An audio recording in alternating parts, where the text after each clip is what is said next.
भाग 15। समय बोला, ओह तो आपको पता चल गया कि मैं डिटेक्टिव हूँ। वैसे भी आपको पता चलना ही था, मेरे लिए भी कोई बड़ी बात नहीं है।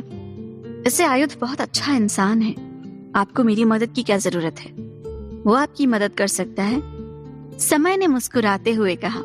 आरजे ने वेन की स्पीड बढ़ा दी। समय ने कहा, इस रास्ते पर स्पीड से चलना खतरनाक हो सकता है। आरजे मुस्कुराई। उसने धीरे से स्पीड कम कर ली। आयुध अच्छा है, पर बिना किसी फायदे किसी की मदद नहीं करेगा। पर तुमने बिना कुछ सोचे मेरी मदद की, तो मुझे लगता है तुम मेरी मदद कर सकते हो। समय ने अपने बाल खुजलाए और बाहर देखने लगा। ऐसा कुछ नहीं है, तुमने स्पीड की वजह से एक्सीडेंट कर दिया तो मुझे बिना बात के नुकसान हो जाएगा। समय ये कहते हुए आरजे की तरफ पलटा। तुम भूल रही हो, मैं भी इस वैन में हूँ। अगर मुझे कोई खतरा नहीं हो तो चलाओ अपनी स्पीड में, मुझे क्या फर्क पड़ता है। मुझे सिर्फ खुद की चिंता है और कुछ नहीं। समय ने बिना कुछ सोचे सीधे सीधे अपने मन की बात आरजे से कह दी। एक पल के लिए उसकी बात सुन आरजे की स्माइल गायब हो गई। उसे गुस्सा आ रहा था, पर उसने अपने गुस्से को दबा लिया और मुस्कुरा दी। सेल्फ लव बहुत अच्छी बात होती है। बस मुझे लगता है कि आयुध इसके बदले मेरा फायदा उठाएगा, बल्कि तुम्हारे मामले में ऐसा कुछ नहीं है। मैं तुम्हारे लिए कुछ कर रही हूँ, बदले में चाहती हूँ कि तुम भी मेरे लिए कुछ करो। समय ने सामने देखा। वो लोग पहुंचने ही वाले थे। डील कर रहे हैं तो डील डन। आरजे ने चैन की सांस ली और वहीं वेन को ब्रेक लगा दिया। अचानक ब्रेक लगाने की वजह से चिंटू जिस चाकू का शो पीस देख रहा था, वो नीचे गिर के टुकड़े टुकड़े हो गया।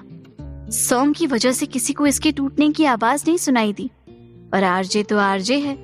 उसके कानों तक शो पीस टूटने की आवाज आ चुकी थी। आरजे ने गुस्से में अपनी आंखें बंद कर ली। समय बोला, क्या हुआ? आरजे बिना कुछ बोले वैनिटी वैन से उतर गई। उसने यूनी और चिंटू को कुछ नहीं बोला। वहीं चिंटू और यूनी हैरानी से उस टूटे हुए शो पीस को देख रहे थे। यूनी ने उन टुकड़ों को हाथ में लिया। ये क्या किया तुमने चिंटू? चिंटू बोला, मेरे हाथ से छूट गया, अब वो मुझे डांटेंगे ना। यूनी ने कहा, कुछ नहीं होगा। यूनी नहीं चाहती थी कि आरजे को उसके शोपीस के बारे में पता चले। उसे डर था कि कहीं आरजे गुस्से में चिंटू को चोट न पहुंचाए, इसलिए उसने अब शोपीस को वहीं एक बर्तन में डाल छुपा दिया। अब चलो। सब बाहर आ गए थे, पर यूनी और चिंटू नहीं आए थे। तभी यूनी चिंटू को लेकर बाहर आ गई। मानसा बोली, इतनी लेट कैसे हो गई? यूनी कुछ बोल ही नहीं पा रही थी। तभी चिंटू बोल पड़ा, दीदी ना मुझे सुंदर सुंदर खिलौने दिखा रही थी। मानसा बोली, ओह वो शो पीस जो आरजे लाई थी। चलो अब देखो, आरजे तो सबसे पहले चली गई। आरजे फिर से अकेली पुल की रस्सियों को पकड़ नदी की लहरों को देख रही थी। समय वहीं खड़ा हो आर्यन का इंतजार करने लगा, जबकि बाकी सब आरजे के पास चले गए। मानसा बोली, आरजे इसके बाद आगे एक मंदिर है ना, वहाँ जाएंगे, लक्ष्मण मंदिर। यूनी ने कहा, पर पहले राम मंदिर घूम लेते हैं, देखो पास में ही तो है। कितने लोग आए हैं। आरजे इस वक्त अकेले रहना चाहती थी। मुझे कहीं नहीं जाना, मैं कुछ वक्त यहीं बिताना चाहती हूँ, तुम लोग देख लो। उर्वेन ने कहा, पर तुम्हारे बिना? आरजे बोली, जाओ तुम लोग।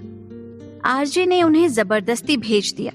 उनके जाने के बाद आरजे उस पुल के बीचों बीच आकर खड़ी हो गई और वहीं घुटनों के बल बैठ नदी को देखने लगी। हमेशा मुस्कुराने वाली आरजे के चेहरे पर इस वक्त मुस्कुराहट गायब थी। कभी ना उदास होने वाली आरजे उदास थी, पर किसी को बता भी नहीं सकती थी। समय आर्यन का इंतजार कर रहा था। आखिर किसी तरह गिरते पड़ते आर्यन वहां पहुंच ही गया। समय ने कहा, इतना टाइम कैसे लगा तुम्हें? आर्यन बोला, लगता है मैं कोई हवा से उड़कर नहीं आया हूँ। समय ने उसे घूरा तो आर्यन ने अपना सिर झुका लिया। Sorry sir. समय बोला, घड़ी पहनी है या भूल गए? आर्यन ने अपनी कलाई पर बंधी घड़ी दिखा दी। पहन ली। आप यहाँ घूमने आए हैं सर? समय ने अपने हाथ बांध लिए। नहीं। आर्यन ने पूछा, तो? समय बोला, ज्यादा सवाल नहीं, मैं नहीं चाहता था कि मैं अकेले इन सब के साथ आ जाऊं और तुम वहां मेरी गैर मौजूदगी में अपनी मन की करो, इसलिए बुला लिया। आर्यन ने अपना चेहरा लटका लिया। मेरा पूरा दिन बर्बाद हो गया। आर्यन बड़बड़ाया। समय बोला, जाओ, वो लोग उस मंदिर में हैं, उस चिंटू पर नजर रखो। आर्यन बोला, क्यों सर? अब बच्चे से भी क्या बदला लेना सर, छोड़ दीजिए उसे। समय ने उसे घूरा, जितना कहा है उतना करो। आर्यन ने अपना सिर झुका लिया। Okay sir. आर्यन मंदिर की ओर बढ़ गया। समय ने गहरी सांस ली। चलो मिस आरजे को बता देते हैं, उनका काम हो जाएगा। वो उस पुल की तरफ बढ़ गया। समय की नजरें चारों तरफ आरजे को ही तलाश रही थी, पर उसे वो कहीं दिखाई नहीं दे रही थी। अचानक उसकी नजर कुछ दूर बैठी आरजे पर, जो मायूस चेहरे के साथ चारों तरफ से बंधी लोहे की रस्सियों को खुरच रही थी, उस पर पड़ी। समय आरजे के पास आया। आरजे ने ऊपर मुड़कर समय को देखा और फिर अपना चेहरा नदी की तरफ कर लिया। वो फिर से बहती नदी को देखने लगी। समय ने कहा, क्या हुआ? उसने रस्सी पर अपने दोनों हाथ टिका लिए और नदी को देखने लगी। आरजे खड़ी हुई। कुछ नहीं। वो अब खाली नजरों से वहां आते जाते लोगों को देख रही थी। समय ने कहा, मैंने आर्यन को उस बच्चे के पीछे लगा दिया है। बहुत जल्दी हमारे पास उस बच्चे की सारी इंफॉर्मेशन होगी। आरजे ने सिर्फ हाँ में सिर हिला दिया। समय ने आरजे के चेहरे के भावों को पढ़ने की कोशिश की, पर वो असफल रहा। वो डिटेक्टिव था। लोगों को देखकर ये बता देना कि वो क्या सोच रहे हैं उसके लिए बाएं हाथ का खेल था, पर आरजे क्या सोच रही है ये वो चाहकर भी नहीं समझ पा रहा था। आरजे ने कहा, इतना आसान नहीं है आरजे को पढ़ लेना। किसी की पूरी जिंदगी लग जाती है हवा को ढूंढते ढूंढते, पर वो होती उसके पास ही है। समय समझ नहीं पाया कि आखिर आरजे कहना क्या चाहती है। तुम्हारी तरह तुम्हारी बातें भी क्लियर नहीं है। आरजे बोली, सामने देखो, वो बच्चा हवा को पकड़ने की कोशिश कर रहा है। समय ने उस बच्चे की तरफ देखा जो कूदते हुए अपने हाथ को अपने चारों तरफ लपेट रहा था। समय बोला, ये तो खेल रहा है। वैसे भी हवा को कौन पकड़ सकता है? हवा हमें दिखती थोड़ी है जो हम उसे आसानी से पकड़ लेंगे। अचानक वो बच्चा भागते हुए अपने मम्मी पापा के पास गया और उनसे सवाल करने लगा, हमारे पास हवा किधर है पापा? उसके पापा ने उसे समझाते हुए कहा, यही है हमारे चारों तरफ। बच्चा बोला, फिर मैं उसे पकड़ क्यों नहीं पा रहा हूँ? उसकी मम्मी ने उसे डांटते हुए कहा, हवा को कोई पकड़ सकता है क्या? बच्चा बोला, क्यों नहीं पकड़ सकता? उसके मम्मी पापा उससे परेशान हो खींचते हुए उसे वहां से ले जाने लगे। समय हंस दिया, बच्चे भी ना क्या स्टूपिड सा सवाल पूछते हैं, हवा को कोई पकड़ सकता है क्या?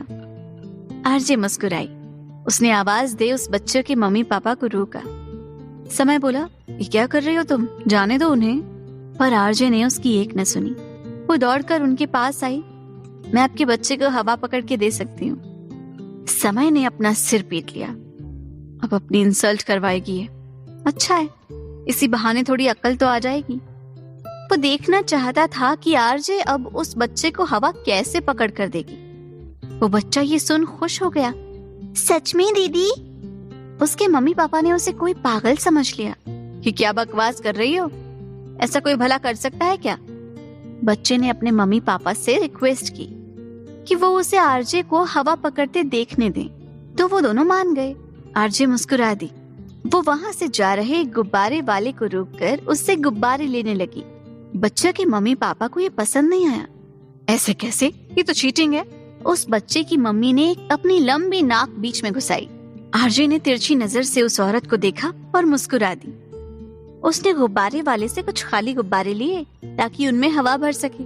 बच्चे, आप देखना चाहते हो ना हवा को कैसे पकड़ते हैं? आरजे ने बाहर से हवा को मुंह में खींचा और फिर गुब्बारे में भरने लगी। देखते ही देखते वो गुब्बारा बड़ा हो गया, बहुत बड़ा। बच्चा तो गुब्बारे को देखकर खुश हो गया, जबकि उसके माता पिता को ये बात पसंद नहीं आई। ये हवा पकड़ना थोड़ा ही हुआ, तुमने अपने मुंह से इस गुब्बारे को फुलाया है। आरजे मुस्कुराई। मैंने अपनी श्वास से इस गुब्बारे को नहीं फुलाया, इस हवा को खींच इस गुब्बारे में डाला है। मैंने हवा को पकड़ने के लिए कहा था।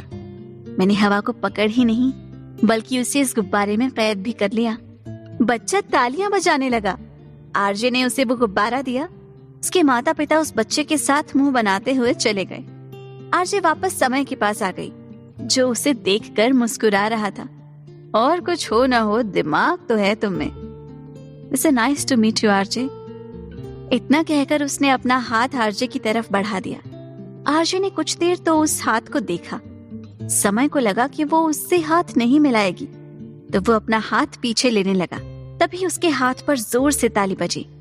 आरजे ने अपने एक हाथ से समय के हाथ पर ताली बजाई। समय ने दर्द के मारे अपना हाथ झटक दिया। थोड़ा आराम से हाथ भी तो मिला सकती थी।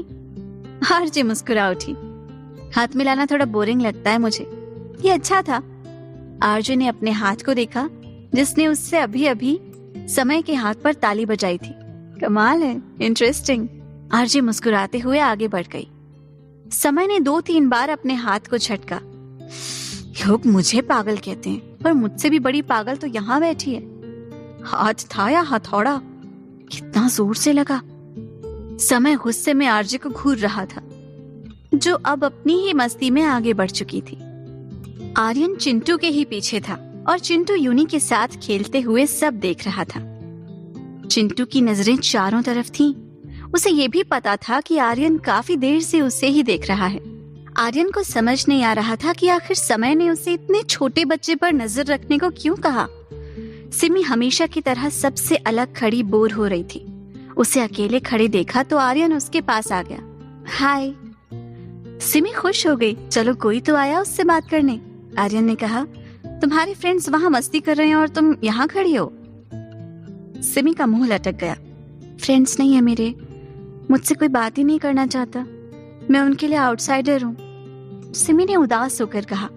आर्यन का ध्यान जो अब तक चिंटू पर था, अब उससे हटकर सिमी की तरफ चला गया था। फ्रेंड्स ऐसे थोड़ी बनते हैं। तुम यहाँ खड़ी हो, वो लोग वहां मस्ती कर रहे हैं, ऐसे तो तुम हमेशा आउटसाइडर ही रह जाओगी। जाओ उनसे बात करो। चलो मैं ले चलता हूँ। आर्यन ने सिमी की तरफ अपना हाथ बढ़ाया। सिमी ने ना में सिर हिला दिया।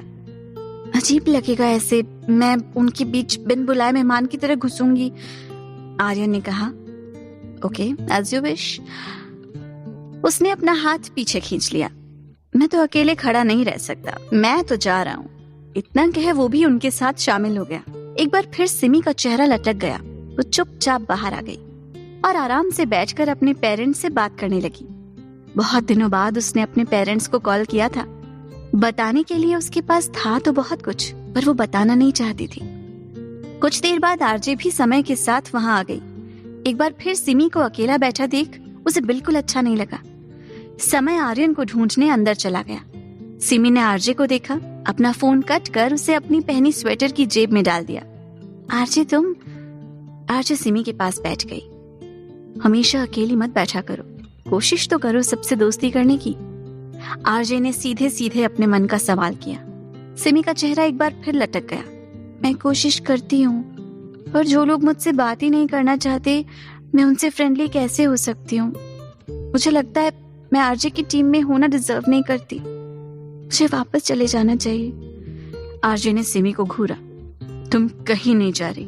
ये मैं डिसाइड करूंगी कि कौन मेरी टीम में रहना डिजर्व करता है या नहीं, तुम नहीं, समझी?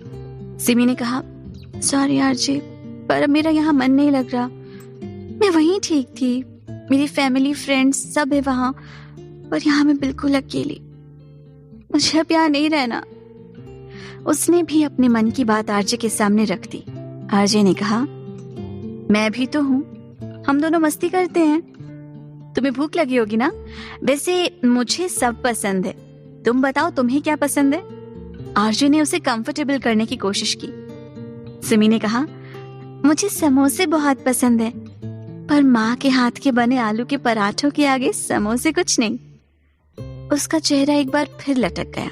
आरजे सिमी को बड़े ध्यान से देखने लगी, जैसे कुछ समझने की कोशिश कर रही हो। समय ने जानबूझकर यूनी और चिंटू की साथ में कुछ फोटोज क्लिक की। वैसे उसे चिंटू की फोटो चाहिए थी, पर सीधे कहता तो सबको उस पर शक हो जाता। इसलिए यूनी के बहाने उसने चिंटू की भी पिक क्लिक कर ली। पिक क्लिक करवाते हुए चिंटू बड़े अजीब अजीब से मुंह बना रहा था, पर समय तो समय ही है। आखिरकार उसने चिंटू की एक परफेक्ट फोटो ले ही ली। चिंटू ने कहा, दीदी मुझे ना भूख लग रही है। उसने यूनी से कहा। मानसा बोली, क्यों ना हम किसी अच्छे से होटल में लंच करें? अर्की बोला, ये आइडिया अच्छा है। आर्यन ने ये सुन समय की बाह खींची। हम भी करते हैं ना, आपने और मैंने लंच तो दूर ब्रेकफास्ट तक नहीं किया है, सुबह से कुछ नहीं खाया है, हम भी इनके साथ चलते हैं। समय ने हाँ में सिर हिला दिया तो आर्यन खुशी से उछल पड़ा। वो सब बाहर आए तो सिमी और आरजे वहां नहीं थे। उर्वेन ने कहा, आरजे और सिमी कहाँ हैं? वो भी हमारे साथ चलेंगी ना? आर्य बोला, मैं उसे कॉल करता हूँ। उर्वेन ने बोला, कोई फायदा नहीं है, मैं जितना जानता हूँ उसे, उसका सेलफोन इस वैनिटी वैन में ही कहीं गिरा पड़ा होगा। मानसा ने अपना सिर पकड़ लिया, अब उसे कहाँ ढूंढे हम? आर्यन बोला, सिमी को कॉल करते हैं, सिमी का नंबर तो होगा ना तुम सबके पास। सब एक दूसरे की शक्ल देखने लगे।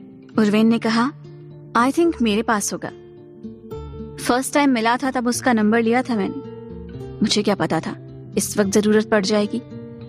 समय को इन सबसे कोई मतलब नहीं था। उसे पता नहीं कहां से एक अजीब सी खुशबू आ रही थी। वो उस खुशबू की तरफ बढ़ गया। कुछ कदम चला ही था कि उसे सामने वैनिटी वैन दिखी। ओह, तो खुशबू यहाँ से आ रही है, हो सकता है आरजे सिमी के साथ यहाँ हो। आर्यन भी उसके पीछे आया। क्या हुआ सर, आप क्या सोच रहे हैं? अचानक उसे भी खुशबू आई। वाह सर। दोनों वैनिटी वैन के अंदर गए तो उनकी आंखें खुली की खुली रह गईं। सिमी आरजे को खाना बनाना सिखा रही थी और आरजे भी पूरी शिद्दत से सीख रही थी। सिमी उसे अपनी मम्मी के हाथ के आलू के पराठे बनवा रही थी और उसकी मदद भी कर रही थी। हालांकि इसकी वजह से आरजे का पूरा चेहरा आटे से सन चुका था। उर्वेन और बाकी सब भी सिमी के फोन की रिंगटोन का पीछा करते हुए वहां आ गए। पर जब उन्होंने आरजे को खाना बनाते देखा तो एक पल के लिए अपनी आंखों पर विश्वास नहीं कर पाए। वैनिटी वैन के किचन में जिस तरह आरजे खाना बना रही थी और सिमी भी उसकी मदद कर रही थी, ये देखने लायक था।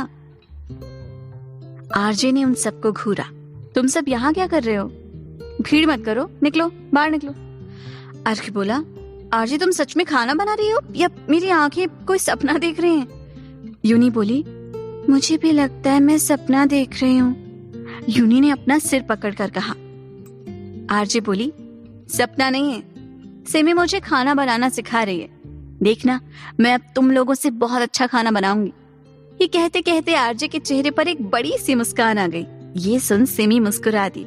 समय अलग ही आरजे को देख रहा था, हमेशा अलग ही दुनिया में रहने वाली आरजे, जिसे समझना किसी आम इंसान के बस में नहीं था। वो आज इतनी सिंपल लग रही थी कि समय खुद उससे अपनी नजरें नहीं हटा पा रहा था। मानसा ने दौड़कर आरजे को पीछे से हग कर लिया। हम नहीं निकलेंगे, सिमी हमें भी खाना बनाना सिखाएगी। अर्की बोला, हाँ हाँ बनाओ, मैं तो मजे से खाने वाला हूँ। आरजे बोली, फ्री में किसी को कुछ नहीं मिलेगा, कुछ तो करना पड़ेगा। यूनी बोली, बोलो तो, मैं तो करने को तैयार हूँ। आर्यन ने कहा, मुझे भी मिलेगा ना, मैं इस पूरे किचन को साफ कर दूंगा। आरजे मुस्कुरा दी, बिल्कुल। सिमी बोली, आपको क्या पसंद है, मैं बना दूंगी। आर्यन सोचते हुए समय के पास बैठ गया। कुछ भी, बस खाने में अच्छा हो। क्यों सर? आर्यन ने समय को देखा, पर समय के कानों पर तो उसकी आवाज बढ़ ही नहीं रही थी। समय का ध्यान आरजे के फेस पर लगे आटे पर था, जो वो बार बार साफ कर रही थी। आर्यन बोला, सर। उसने थोड़ा जोर से बोला तो समय अपनी दुनिया में वापस लौटा। हाँ, देखा, सर ने भी हाँ बोल दिया। वो खुशी से उछला। समय को तो कुछ समझ ही नहीं आ रहा था, उसने किस बात पर हाँ बोला। अर्की ने कहा, मैं वो बर्तन साफ कर दूंगा। इतना कह वो भी वहां बैठ गया। यूनी ने चिंटू की तरफ देखा। हम क्या करें चिंटू? चिंटू ने अपनी छोटी सी उंगली अपने चेहरे पर फिराते हुए कहा, हम सर्व करेंगे। यूनी ने चिंटू के गाल खींच लिए। Intelligent boy. मानसा बोली, मैं तो खाना बनाने में मदद कर रही हूँ। सिमी बोलो ना क्या बनाऊं? सिमी ने आलू पकड़ा दिए, इसे छीलो, आलू के पराठे बनाएंगे। मानसा खुश हो गई। ठीक है, और वो आलू छीलने लगी। सिमी समोसे भी तल रही थी और आरजे को आटा गूंथना भी सिखा रही थी। हालांकि आरजे से हो नहीं रहा था, पर सिमी की खुशी के लिए वो ये सब कर रही थी। आरजे ने उर्वेन की तरफ देखा, जो मुंह फुलाए सबसे अलग खड़ा था। आरजे बोली, उर्वेन, तुम्हें आलू के पराठे और समोसे चाहिए तो सिमी की समोसे बनाने में मदद करनी होगी। उर्वेन ने सिमी की तरफ देखा। सिमी बोली, आइए, बस इन्हें तेल में डालना है, आप कर देंगे ना? उर्वेन ने कहा। नहीं। सिमी का चेहरा लटक गया और आरजे उसे घूरने लगी। उर्वेन मुस्कुरा दिया। अरे मैं इतना हैवी तेल वाला खाना नहीं खा सकता, और तेल के छींटे मुझ पर गिर गए तो? तुम ही बनाओ और खाओ, और ध्यान रखना सिमी, हो सकता है तेल के छींटे गिर जाएं। और आरजे तुम क्यों मेहनत कर रही हो? तुम भी तो हेल्दी खाना ही खाती हो ना, ये तुम्हारी डाइट में नहीं है। आरजे बोली, तुम्हें नहीं खाना तो मत खाओ, पर मुझे मत रोको। डाइट गई भाड़ में, मुझे तो खाना है। आरजे ने थोड़ा चिढ़ते हुए कहा। उसका जवाब सुन सिमी मुस्कुरा दी, जबकि उर्वेन मुंह फुला बाहर चला गया। थोड़ी ही देर में सिमी, मानसा और आरजे ने आलू के पराठे और समोसे भी बना लिए। सिमी ने स्पेशल चटनी भी बनाई थी। यूनी ने पराठे और समोसे की प्लेट ले ली, जबकि सिमी ने चटनी की कटोरी चिंटू को थमा दी। जाओ सर्व करो चिंटू। चिंटू खुश हो गया। आरजे अब खुद को देख रही थी। वो ऊपर से नीचे तक आटे में सन गई थी। आरजे ने मुंह बना लिया। पता नहीं और क्या क्या करना पड़ेगा, आरजे मन ही मन बड़बड़ाई। उसने कपड़ा लिया और खुद को साफ करते हुए बाहर आ गई। उर्वेन वैनिटी वैन के पीछे छुपकर नम आंखों से आसमान को देख रहा था। आरजे ने ये देख अपना सिर पीट लिया। अब इसका क्या करूं? आरजे ने आसमान की तरफ देखा। मैं सबकी परेशानियां दूर करती हूँ, किसी को मेरी परेशानी दूर करने के लिए भेज दो। अब सब मैं ही करूं क्या? आरजे बड़बड़ाई। आरजे ने अपना सिर झटका। मेरे लिए कौन आएगा, मुझे ही करना होगा सब। आरजे वापस वैनिटी वैन में गई। सिमी आर्यन को मुस्कुराते हुए पराठे परोस रही थी। समय ने तो साफ मना कर दिया था तेल वाला खाना खाने से, पर आर्यन तो रुकने का नाम ही नहीं ले रहा था। सिमी जितने पराठे रखती सब खाए जा रहा था। आपके लिए वो समोसे वाली चटनी लेकर आऊं? आर्यन ने कहा। क्यों नहीं, लाओ लाओ। समय ने उसे घूरा। समोसे तेल में बनते हैं, तुम्हारा पेट खराब हो गया तो मेरा काम बिगड़ जाएगा। और ये आलू के पराठे भी कम खाओ, गैस हो गई तो तुम्हारे साथ बैठना मुश्किल हो जाएगा। आर्यन ने मुंह बना लिया। सिमी बोली, कुछ नहीं होगा, आप भी लीजिए, इससे थोड़े बीमार